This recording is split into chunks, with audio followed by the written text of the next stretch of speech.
Pun ngantuk, Bu? Ndonga sakniki bismika Allahumma. Kok kurang kompak.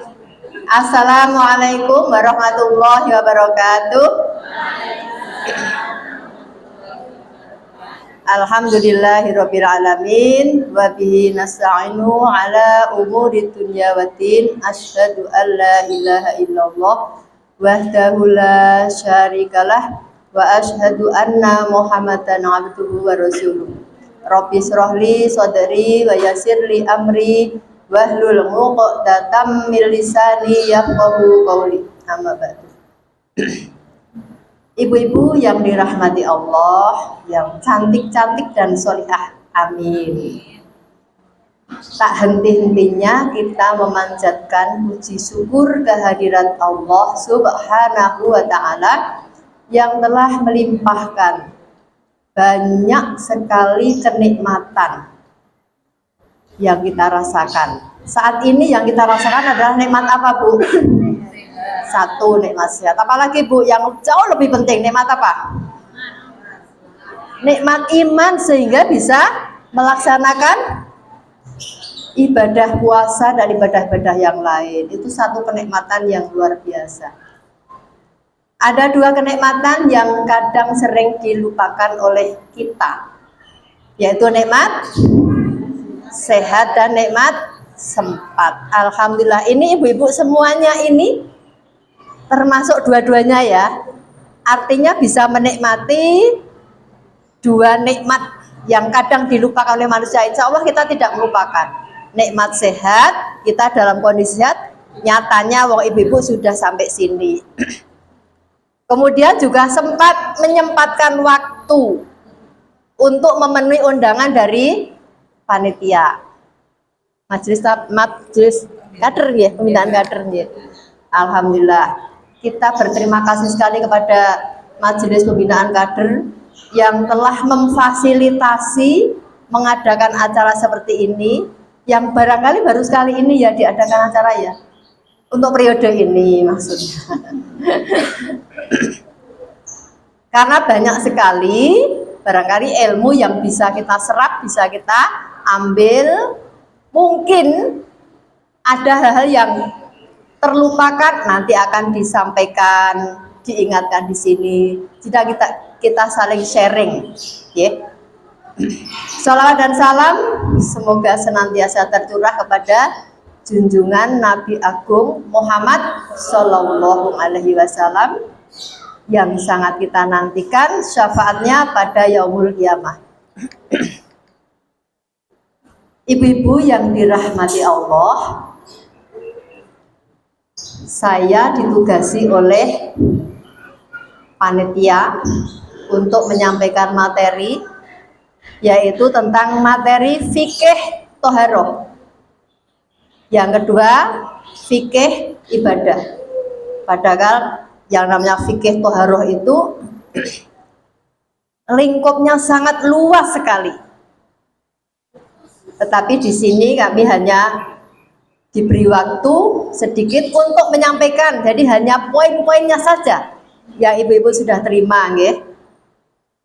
Itu saya baru konsep hari Jumat dari majelis tarjih, kemudian dari fikih wanita, dari beberapa referensi, kemudian dari Google saya ambil. Hari Jumat saya konsep, hari Sabtunya saya ketik, kemudian hari Ahadnya saya mendapat tugas dari PCA untuk menghadiri acara kajian perempuan mengaji, majelis tabligh sama harusnya ketua sama sekretaris. Hari Ahadnya ini tak suruh memperbanyak adik saya, Pak Dihan. Jadi yang memperbanyak yang noto ini adalah adik saya. Terus terang ya, jujur ibu-ibu, sejak saya pensiun, saya tahu buka jenenge laptop, sampai laptop saya rusak. Terus tak dandake sudah 2 kali, sudah habis berapa ratus ribu, orang kena dinggo ternyata. Hanya bisa sedikit sekali bisa dipakai, habis itu rusak lagi. Ternyata ya yang namanya IT itu ya, kalau sudah onderdilnya, padahal baru berapa tahun sejak diberlakukan sertifikasi itu aja ya, beberapa tahun ya, itu udah ganti saya. Itu alat-alat yang dibuat manusia. Nah, onderdil yang dibuat oleh Allah, diciptakan oleh Allah, manusia ya, yang terdiri banyak sekali dari baik itu sendi, saraf dan sebagainya.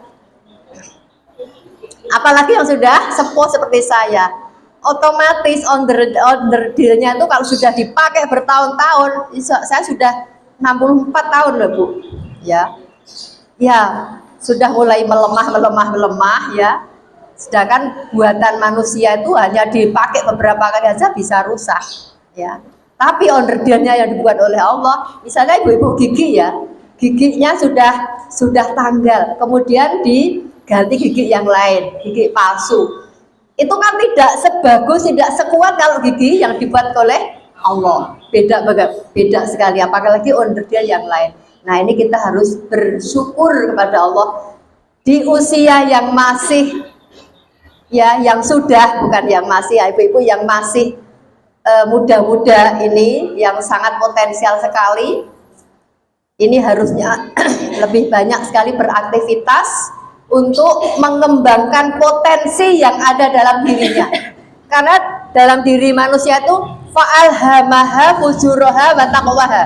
Setiap manusia diberikan potensi oleh Allah, diberikan ilham. Yang satu adalah potensi untuk ketakwaan, yang satunya potensi untuk berbuat maksiat. Tinggal mana yang akan dikembangkan. Apakah yang nilai-nilai ketakwaan, nilai-nilai keagamaan yang akan berkembang, atau nilai kemaksiatan yang akan berkembang. Ini tergantung dari usaha dan ikhtiar kita.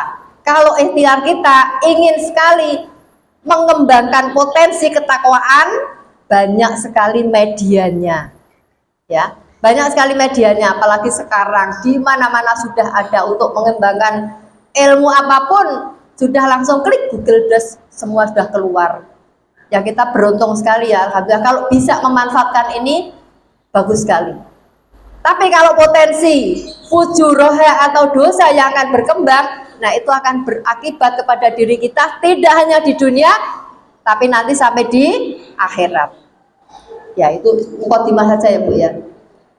Ibu-ibu ini semuanya sehat nggih?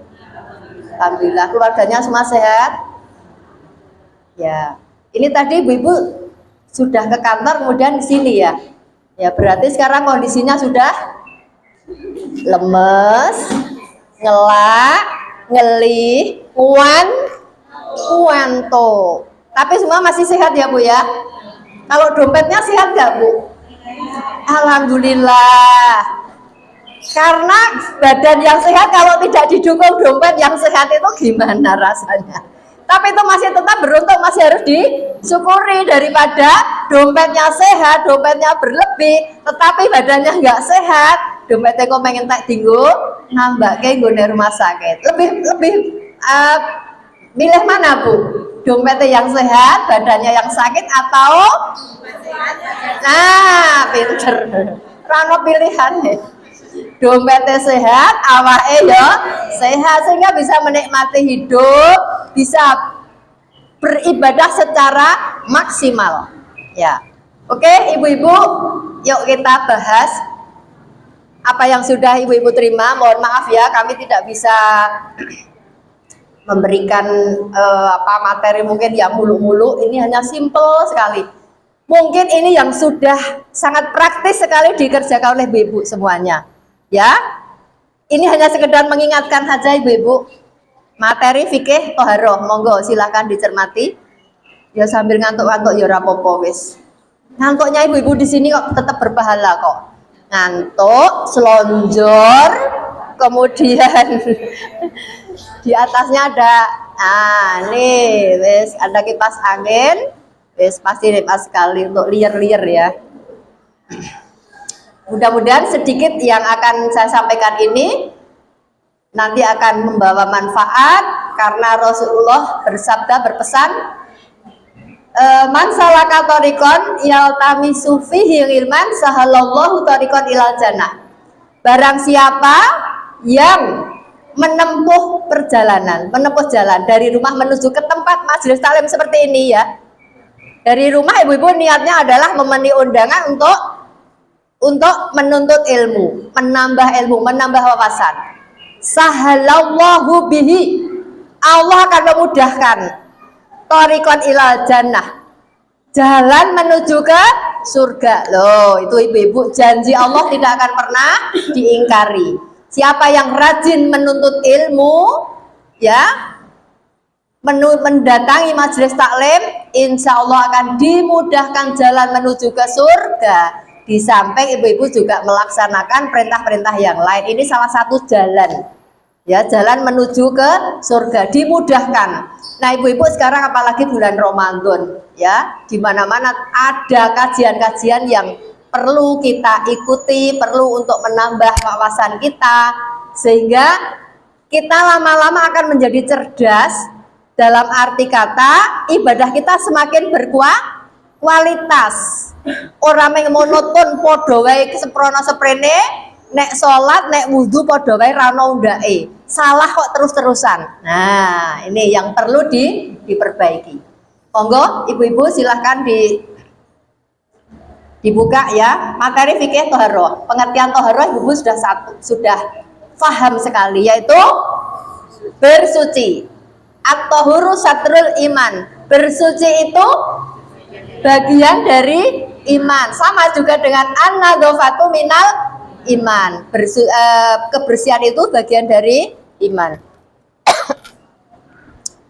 Sedangkan menurut istilah toharoh adalah menghilangkan hadas, najis, kotoran yang menyebabkan tidak sahnya ibadah dengan menggunakan air atau debu yang suci.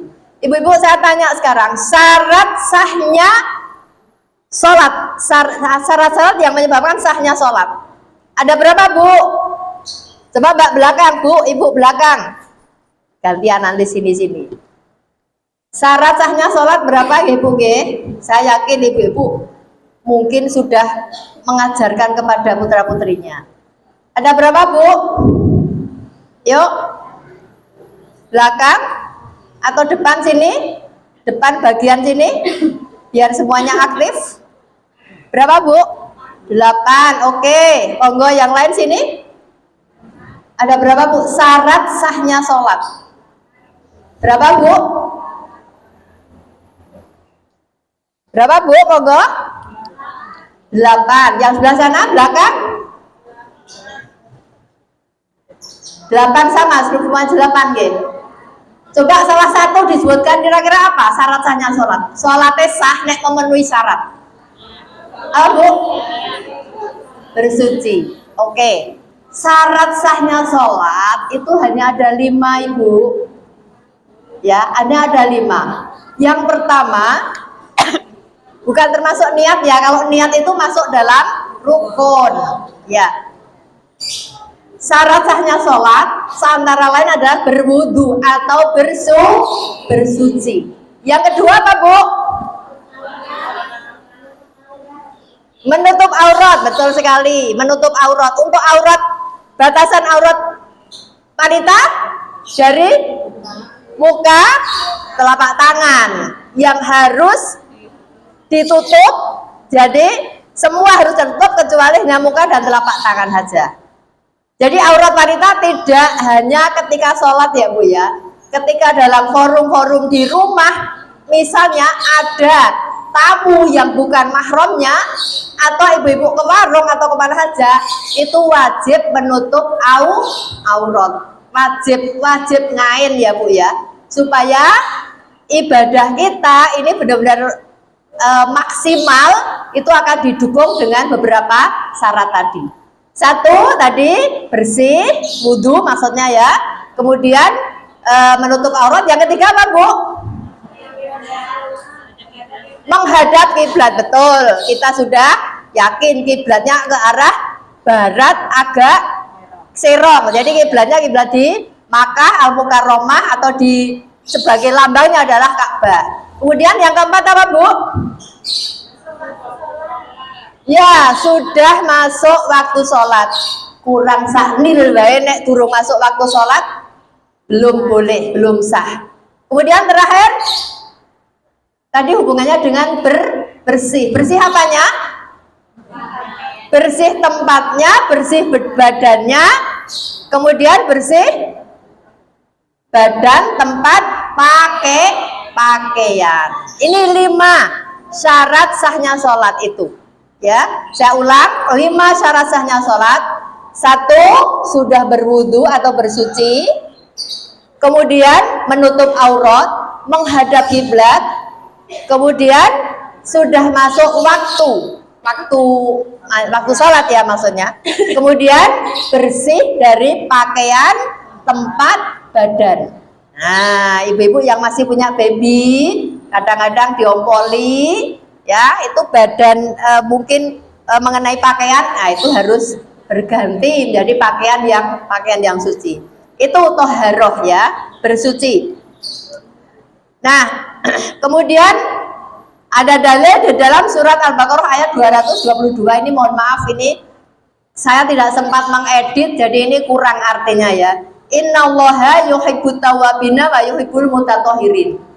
Ya, yang artinya sesungguhnya Allah menyukai, menyenangi, mencintai siapa? Orang-orang yang bertaubat dan orang-orang yang membersihkan diri atau mensucikan diri. Ini ibu-ibu sekalian. Jadi orang-orang yang disukai itu adalah orang-orang yang selalu berusaha untuk membersihkan diri, ya, orang-orang yang bertobat dan orang-orang yang mensucikan diri. Ini ibu-ibu sekalian. Jadi monggo silahkan artinya bisa ditambah ya. Kemudian juga hadis Rasulullah, la yaqbalullahu sholatan ahadikum idza ahdatsa hatta yatawaddo. Yang artinya Allah tidak akan menerima sholat seseorang di antara kalian apabila berhadas sehingga ia berwudu. Nah, jadi dalam keadaan berhadas ini sholatnya tidak akan diterima. Berhadas itu apa, Bu? Misalnya ibu baru saja beol, pipis, itu termasuk berhadas. Hadas kecil, ada hadas kecil, ada hadas besar. Hadas kecil ya termasuk tadi ya keluar kotoran dari kubul dubur. Kemudian kalau hadas besar ya berhubungan suami istri, kemudian menstruasi, kemudian nifas, itu termasuk hadas besar. Cara membersihkannya harus dengan, kalau yang hadas kecil dengan membersihkan bagian yang kotor tadi, najis, kemudian berwudu. Tetapi kalau hadas besar, cara membersihkannya harus dengan mandi besar atau mandi wajib atau mandi junub. Caranya sampun perso dereng, Bu? Alhamdulillah. Coba sekedar mengingat saja gimana ya caranya untuk mandi besar, karena pernah ada yang sampai punya cucu berapa kira ngerti caranya mandi wajib. Aneh kan? Orang muslim juga ngertinya pokoknya adus gebyur orang tua kan gitu ya. Jadi saya sekedar mengulang aja ya, mungkin ibu-ibu sudah tahu atau mungkin ada yang lupa ya. Pertama kali adalah niat, yang kedua membersihkan dulu bagian atau alat goreng, mohon alat penggoreng ya, membersihkan alatnya, kemudian berwudu. Nah, berwudu, kemudian mengucurkan air di kepala 3 kali dalam hitungan jumlah ganjil ya maksudnya. Kemudian baru seluruh tubuh, mau dengan sabun atau mau dengan alat-alat lain silahkan. Kalau sekarang mungkin sampo dan sebagainya, itu yang cara simple, cara praktis seperti itu. Jadi tidak hanya sekedar gebyur itu, tapi diawali dengan ada tata cara tersendiri. Itu caranya mandi wajib ya. Jadi semua aspek keibadah itu ternyata semua ada aturannya, ibu-ibu semuanya ya. Jadi kita perlu hal-hal yang dianggap kecil itu ternyata itu kadang-kadang tidak kita laksanakan. Misalnya kita mau beol, mau masuk kamar kecil, biasanya kita sudah tahu, bahkan mungkin ibu-ibu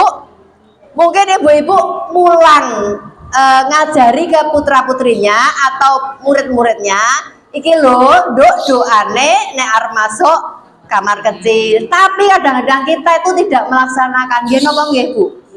Sok-sok ki kesusu-susu, celak kebelet, mukanya sudah mengkerut-mengkerut celak ratahan, yuk lali le mlebu nganggo sikil tangan ora dongo. Biasa seperti itu ya, Bu ya. Ya, mudah-mudahan mulai saat ini berjadilah apa ya, sunah-sunah Rasulullah seperti itu kita openi, Bu. Ya kita openi, siapa yang mau ngopeni, siapa yang mau melaksanakan kalau bukan kita sendiri. Ya oleh karena itu ibu-ibu, monggo sunah-sunah yang seperti itu, kita mau makan juga ada aturannya, ada doanya, ada tata caranya. Monggo kita eleng-eleng dan kita praktekkan. Jadi itu sunah-sunah yang seperti itu kalau kita telaten ya, siji telaten, yang kedua open, insya Allah bakal panen. Betul Bu Sari, panen, telaten, open, bakal panen. Panen apa? Panen pahala, karena telah melaksanakan sunah-sunah Rasul. Ini ibu-ibu sekalian, jadi monggo itu kita ingat-ingat ketika mau masuk ya, dahulukan dulu kaki yang kiri, kemudian berdoa, doanya udah hafal semua ibu-ibu, ya. Nah itu, kemudian berikutnya ibu-ibu monggo macam-macam toharoh, ya.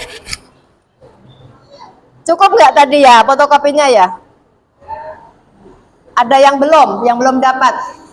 Oh ya. Saya tadi fotokopi sekitar 50, ini lebih dari 50 ternyata. Ya, oke, nanti bisa dikopi lagi. Ya, toharoh dibagi dua. Yang satu, pertama bersuci dari hadas berupa wudhu, mandi, dan tayamum. Di sini saya nanti hanya akan menerangkan wudhu, kemudian tayamum ya Bu ya.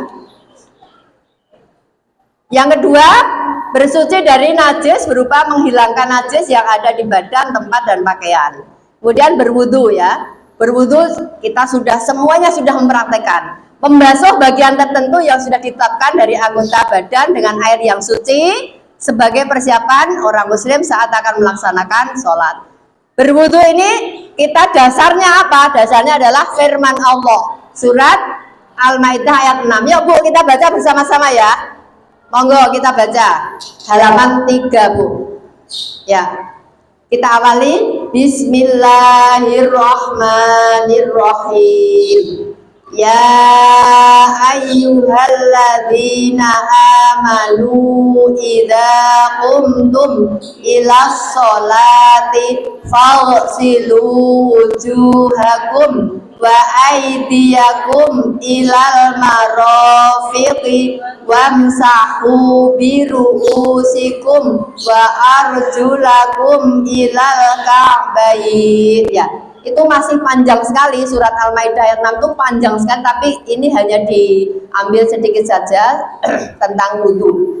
Wahai orang-orang yang beriman, apabila kalian hendak mengerjakan sholat, maka basuhlah muka, tangan kalian sampai siku, kemudian sapulah kepala kalian, basuhlah kaki kalian sampai kedua mata kaki. Ini hanya poin-poinnya sedikit ya, tetapi semua digambarkan dalam hadis Rasulullah, dalam fikih ibu-ibu sekalian, bagaimana wudhu secara urut, kemudian sesuai dengan rukunnya, sunatnya. Karena di sini tidak ditemukan loh, lekemu endi kok rano. Nah, ternyata ada sunat-sunatnya wudhu. Kalau rukun wudhu ada berapa Bu? Di situ udah tertulis ya 6. Ibu mungkin masih ada yang hafal ini apa lagunya rukun wudhu. Mungkin sudah ibu-ibu yang TK Aba ya. Ini sebagian besar TK Aba nggih. Ya. Sebagian besar ya. Ya ini makili PRA, PRA nggih. Ya, ini juga masih tabligh nih. Saya juga masih tabligh nih. Rukun wudhu Bu, ada yang hafal lagunya? Hah? Oh, tepuk wudhu. Tepuk wudhu pertama gitu, Mbak. Niat gitu. Oh, bismillah. Oh ya, itu sudah keseluruhan, sudah menyangkut rukun sama sunat itu. Kalau ini hanya rukun saja. Coba. Rukune wudhu ono 6, siji niat, loro masuk rai, kaping 3 masuk tangan loro, ping 4 ngusap sirah, 5 masuk sikil, 6 kudu tertib. Nah, tepuk tangan. Main ra ngantuk. Sekali lagi ya Bu ya, rukun ini bisa diajarkan pada murid-muridnya ibu-ibu sekalian. Bisa dicatat mungkin, nggak ada ini ya, Bor ya. Oh ya. Rukune wudhu ono 6. Rukune wudhu ono 6, siji niat, loro masuk rai, kaping 3 masuk tangan loro, ping 4 ngusap sirah, 5 masuk sikil, 6 kudu tertib. Saya ulang, rukune wudhu ono 6, siji niat, loro masuk rai, kaping 3 masuk tangan loro, ping 4 ngusap sirah, 5 masuk sikil, 6 kudu tertib. Peragaannya ibu-ibu lebih jos, monggo nanti bisa diperagakan. Kita ulang.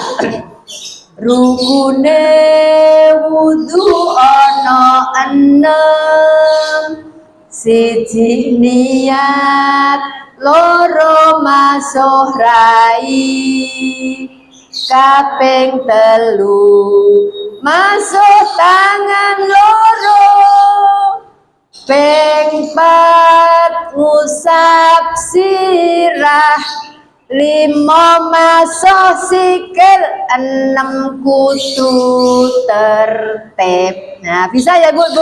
Iya. Boleh, monggo nanti bisa diulangke kepada putra putrinya. Ini untuk nanti sampai SMA pun Bu, saya mulang SMP kan. Ini juga tak ulangi karena memang di kurikulum ada. Ya, bahkan ulangan tuh kadang keluar juga. Nah, wudhu karena saking pentingnya. Ya, saking pentingnya wudhu karena menjadi syarat sahnya sholat. Maka ibu-ibu semuanya ini harus kita tanamkan kepada putra-putri kita. Sekali lagi coba bareng-bareng monggo ibu-ibu yang sudah mencatat ya. Ini saya agak gerok, agak flu jadi suarane rakaruan. Monggo bareng-bareng ya.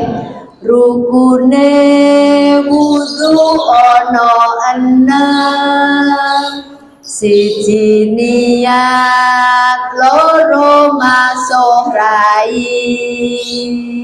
kaping 3 masuk tangan loro, ping 4 usap sirah, 5 masuk sikil, 6 kudu tertibnya. Ini rukun wudhu memang ada 6. Yang pertama niat. Niat itu bisa dilafalkan dengan lisan, tapi yang afdal hanyalah di dalam hati karena niat itu bahasa hati. Kalau di lisan apa itu? Nawaitul wudu'a lirofil hadasi asgori lillahi ta'ala gitu nggih. Saya malah nggak pernah melafalkan dengan lisan itu. Cukup di dalam hati, aku niat wudhu karena Allah. Sudah selesai, kan enak itu. Eneng sing enak kok milih sing angel. Kemudian yang kedua membasuh muka. Nah ini membasuh muka ibu-ibu, muka jangan hanya sebatas sini aja, tapi harus ini loh, muka sampai sini, sampai batas ini rambut. Tumbuhnya rambut, kemudian sampai ini batas di telinga, sampai janggut ini pun termasuk muka ibu. Jadi jangan sampai hanya ini. Jadi kita perlu mendalami masalah ini karena itu yang menentukan sah tidaknya. Kalau wudhunya sudah nggak beres, bagaimana dengan sholatnya? Kalau meneh naik sholat dewe, biasanya bacaannya ya banter banget, wes rampung. Nah, kalau sholat jamaah aja bisa bareng-bareng dengan imam. Tapi kalau sholat sendiri itu kadang-kadang kita banyak rukun atau sunahnya yang kelewatan. Jadi membasuh muka 3 kali ya Bu, atau mungkin hanya gini terus di ini ya jari tengah ini bagian pojokan ini harus dibersihkan ya. Ternyata ibu-ibu kalau kita teliti ya, kita baca buku itu benar-benar ketika kita itu wudhu membasuh bagian-bagian organ tubuh kita, ternyata di situ itu mengandung filosofi yang dalam sekali. Maknanya apa? Itu merontokkan, menjatuhkan dosa-dosa yang ada di tubuh itu. Misalnya di mata ini kan banyak sekali melakukan dosa gitu, tanpa terasa toh. Mungkin kita melihat HP aja ibu, kadang-kadang ujung-ujung muncul gambar-gambar seronok yang nggak karuan. Ya kita nggak cepet-cepet segera pindah channel, malah dimati. Ini nanti semuanya akan dituntut.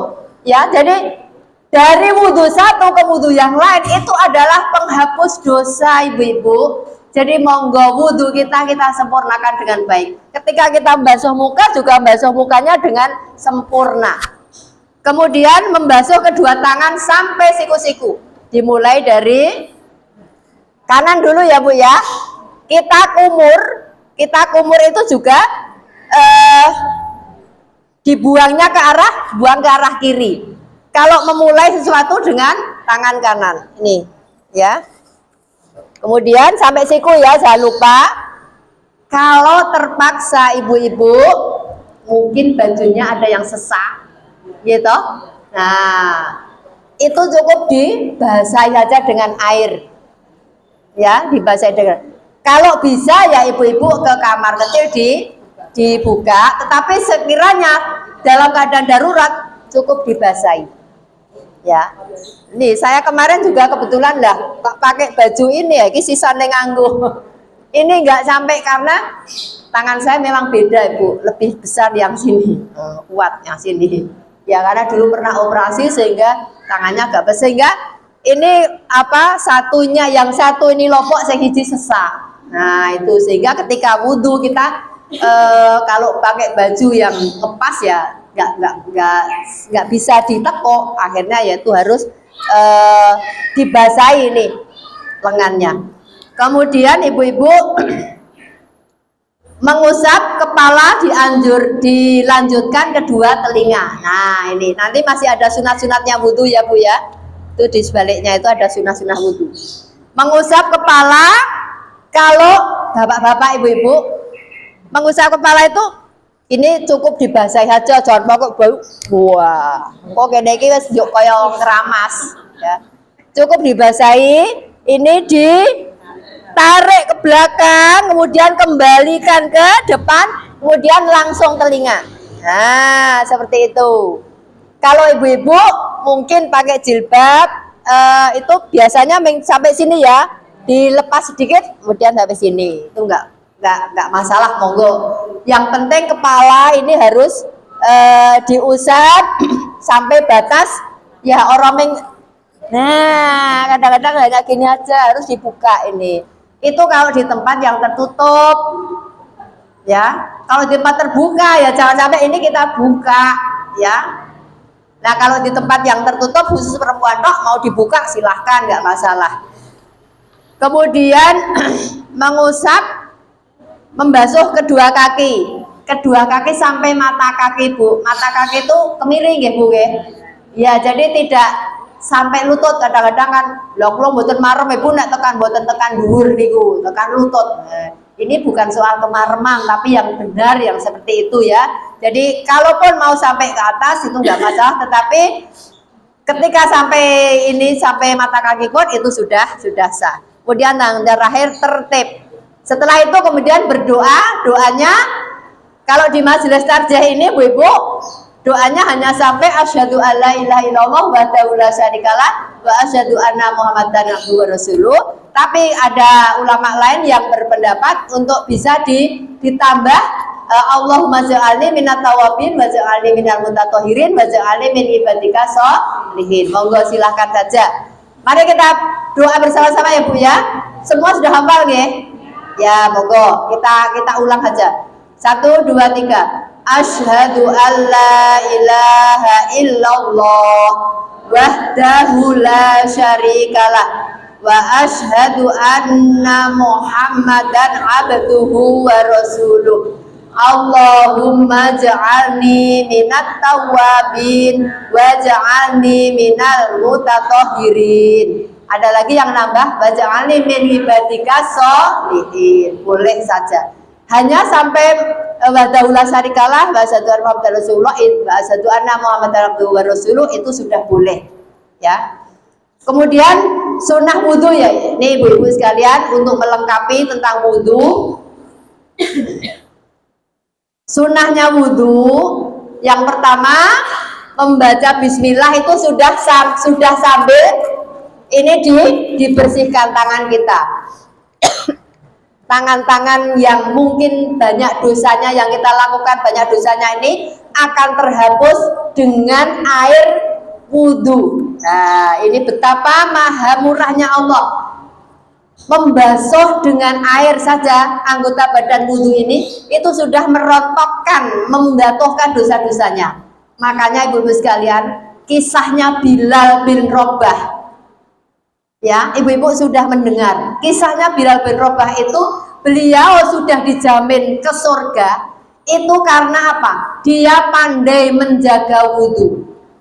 Ya, Bilal bin Rabah itu ketika dia masih di dunia, sementara ketika Rasulullah melaksanakan Isra Mi'raj, ya, kemudian Rasulullah kan diperlihatkan dijak piknik, ya, diperlihatkan surga dan neraka. Ketika di surga, Rasulullah terngiang-ngiang mendengarkan langkah kaki atau sendalnya si Bilal karena kedekatan hubungan batin antara Bilal dan Rasulullah. Sehingga sampai Rasulullah tuh hafal sekali dengan langkah kakinya. Nah, ibu-ibu kan juga hafal kalau langkah kakinya bapak, gimana Bu? Oh, ini bapakmu ini sing diseret nek laku ya. Atau mungkin putranya. Nek masuk rumah ketepuk. Nah, hafal kan? Begitu juga itu karena apa? Kedekatan hubungan batin. Rasulullah juga begitu, kedekatan dengan Bilal sampai hafal langkah kakinya. Nah, ketika Rasulullah diperlihatkan surga, Rasulullah mendengarkan langkah kaki dari Bilal bin Rabah. Kemudian beliau bertanya kepada malaikat Jibril, wahai Jibril, saya kok seperti mendengar langkah kaki Bilal ya? Benar ya Rasulullah, memang benar. Bilal langkah kaki Bilal memang sudah terdengar di situ karena apa? Beliau dijamin menjadi ahlul jannah. Nah, kemudian wah hebat sekali Bilal. Kalau boleh tahu apa ya Jibril ya amalannya? Nah, kemudian diterangkan oleh malaikat Jibril. Ternyata Bilal itu selalu menjaga kesucian dengan cara berwudu. Maka ada yang namanya sholat syukrul wudhu. Nah, kita Bu pernah mendengar yaitu Bilal itu selalu begitu dia berwudhu langsung sholat 2 rakaat. Kemudian ibadah-ibadah yang lain, sehingga selalu dia dalam keadaan suci. Nah, bagaimana kalau kita itu ngentutan ya Bu ya? Nah, termasuk saya itu juga ngentutan sih. Berarti diri kudu wudu. Ya toh. Nah, nek wong tua klepe wis dol. Ya kan? Sering kentut. Nah, yang jelas ibu-ibu, kapan kita disunatkan wudhu Bu? Yuk, ibu-ibu, kapan kita disunatkan wudhu selain sholat, selain baca Al-Quran? Kapan disunatkan wudhu? Nah, ketika sebelum tidur jangan lupa. Kemudian kapan lagi? Sebelum bepergian, betul. Kemudian setelah apa Bu? Setelah berhubungan dengan suami itu berwudu, jangan lupa. Juga sebelum mandi wajib berwudu, ora lali toh. Berhubungan turu nglintek. Yuk lali ra wudu. Mungkin baru ada yang baru mendengar ya. Iya. Nah, ini kan sunahnya seperti itu. Jadi ketika buka selesai, yo ibu-ibu karena mungkin tadi capek habis berenang ya. Berenang kemudian capek ya sudah pokoknya wes istirahat dulu sebentar. Tapi jangan lupa habis itu kemudian segera ke kamar kecil, bersihkan dan jangan lupa berwudu. Kalau mau tidur lagi boleh, mau tanduk juga boleh, silahkan. Itu ya. Waktunya udah habis, Bu.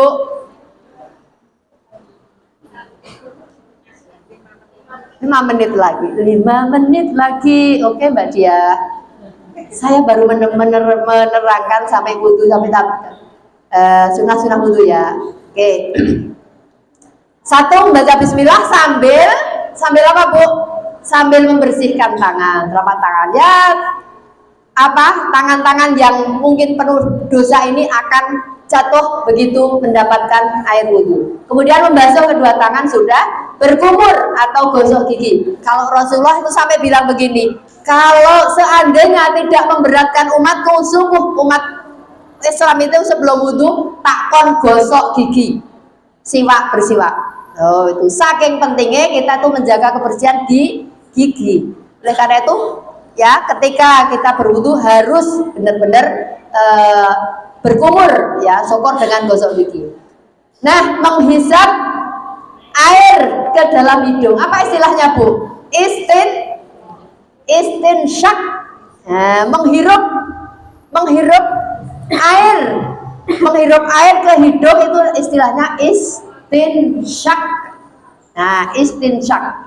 Itu ternyata ibu-ibu ya, dari segi kesehatan orang yang ketika berwudu menghirup air ke hidung, mungkin kalau pertama terasa sakit ya, tapi kalau sudah terbiasa itu akan hilang rasa sakitnya, dan itu menurut penelitian akan menjauhkan dari sakit pilek, pernafasan juga, kemudian akan menghilangkan bakteri, kuman, kemudian virus yang ada di hidung. Nah, ini ibu-ibu sekalian.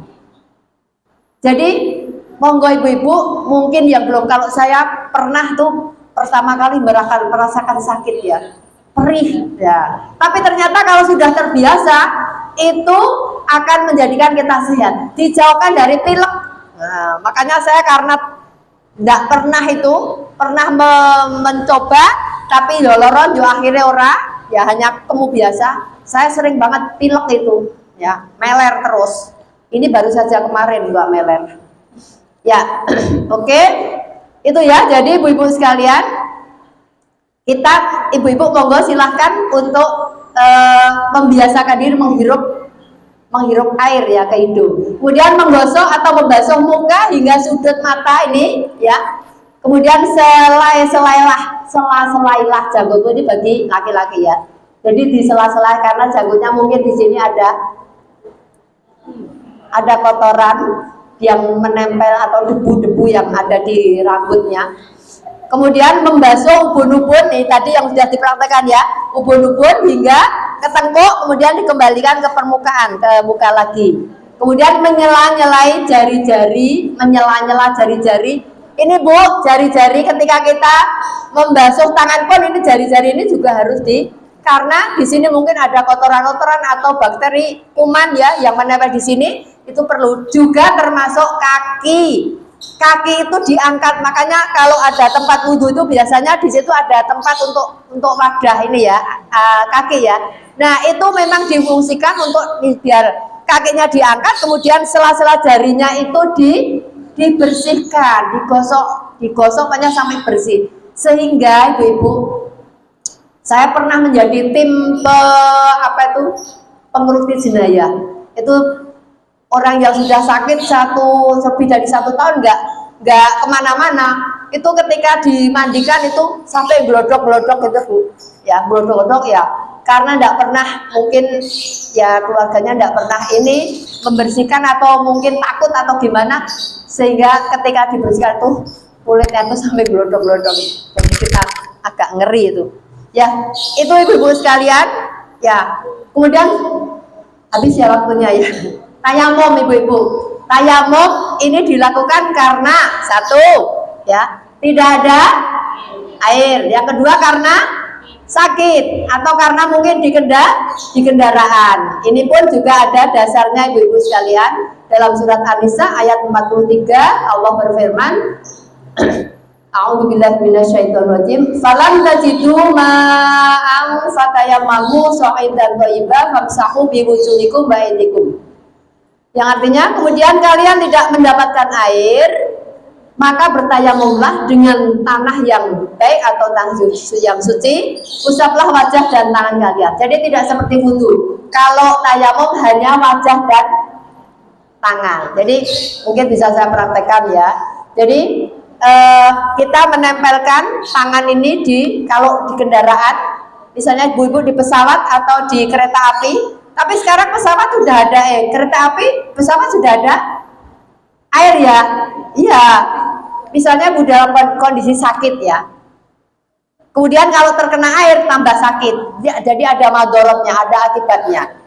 Jadi kita cukup misalnya pakai bantal, cukup ditepukkan gitu, kemudian ditiup ya sampai udah membaca bismillah, kemudian diusapkan ke muka. Muka selesai, kemudian kemudian tangan. Tangan hanya sampai pergelangan saja. Sampai pergelangan, tidak sampai ke sini. Beda kalau wudhu sampai siku. Tapi kalau ini hanya sampai pergelangan. Udah selesai. Jadi gampang sekali, ini rukhsah dari Allah. Rukhsah itu dispensasi, keringanan dari Allah. Ya, sholat orang iso ngadeg dengan duduk, orang iso duduk dengan berbaring, tidur. Orang iso sholat bisa disolatke. Ya. Ya? Oh iya. Ya, itu ya Ibu ya yang bisa saya sampaikan. Monggo silahkan dibaca lagi, ini masih banyak sebetulnya, tapi karena waktu juga yang membatasi kita, oleh karena itu mungkin materi sampai di sini dulu. Mungkin ada pertanyaan, monggo kalau bisa saya jawab.